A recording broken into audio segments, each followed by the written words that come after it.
With Terraria having such a wild, expansive selection of weaponry, it's absolutely no surprise that some can fall into the category of absolutely broken. And so today, we're going to be looking at the third of 4 late game based weapons that can actually be obtained as early as straight after the Wall of Flesh. Of course, I'm talking about the bubble gun. I've had a lot of you guys tell me just how much I need to review this thing. So the question is, how does it compare to the Duke's other drops, and just how easy can it make your Terraria playthrough? Before we jump into it though, if you enjoy these weapon reviews, don't forget to drop a like and subscribe, as it truly helps out the channel. Righto, let's dive into this thing.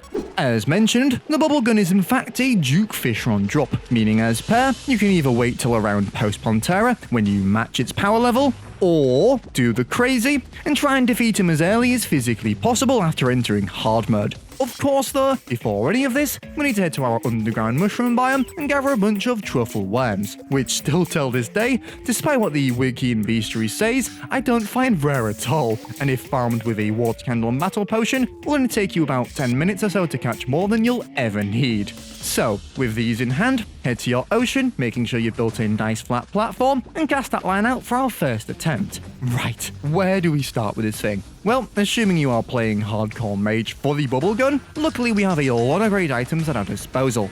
But do be warned, even with the best early hardmode gear, this is no easy feat. And honestly, out of every stat you could home in on, your most important one is mobility. So, assuming you equip a nice set of wings, the Shield of Cthulhu for a dodge, and another mobility boosting item like the Magilumnescence or Amphibian Boots, we can now start to focus on your offense. So, weapons-wise, the mage does actually get a load of good options, with something even as simple as the life drain, providing enough single target DPS to deal with that massive health pool. But if I had to recommend one mage weapon that makes the fight go from extremely difficult to mildly engaging, then it'd be the Spirit Flame. You see, despite its annoying obtainability, if you are able to get your hands on one of these things, you'll make the entire fight just a dodge off, with the Spirit Flame's projectiles homing and dealing all the damage for you. And when it comes to Duke's final stage, make sure you use your Shield of Cthulhu dodge to fully negate any damage taken.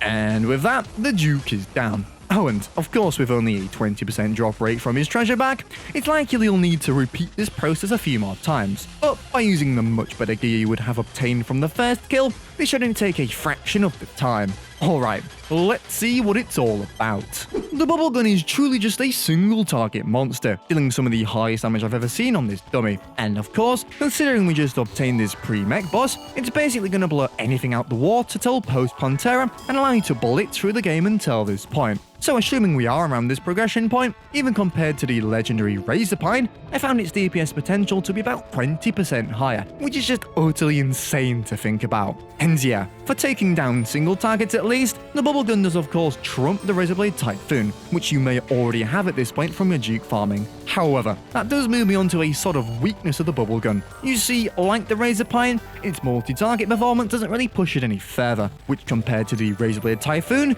does leave it for dead. But come on, there is no surprises there. So what's it like against the real thing?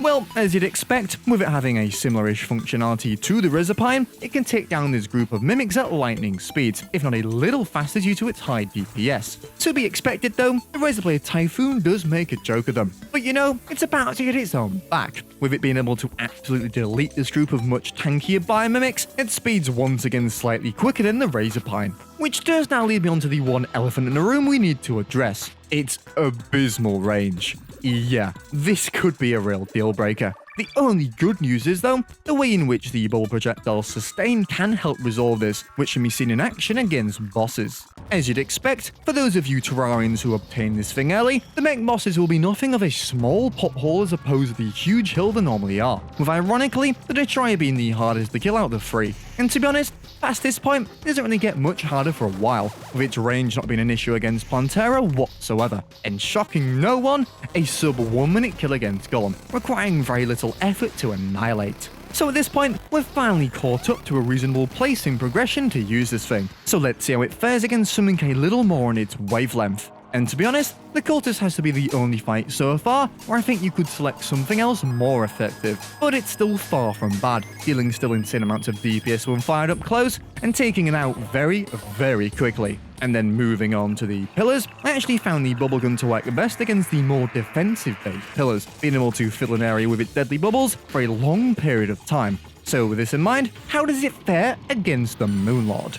And well, you know that poor range thing I was talking about earlier? This becomes not nearly as much as an issue during this fight, due to the bubbles persisting in the air for a few seconds. However, from my own experience, I have to say I still prefer the Razorblade Typhoon for this fight, giving you a slightly less but more consistent DPS from a further distance. So there we have it, another one of those Terraria weapons you have to use at your own risk. Seriously though, this thing will not disappoint. This has been sockrteez, and I'll see you in the next one.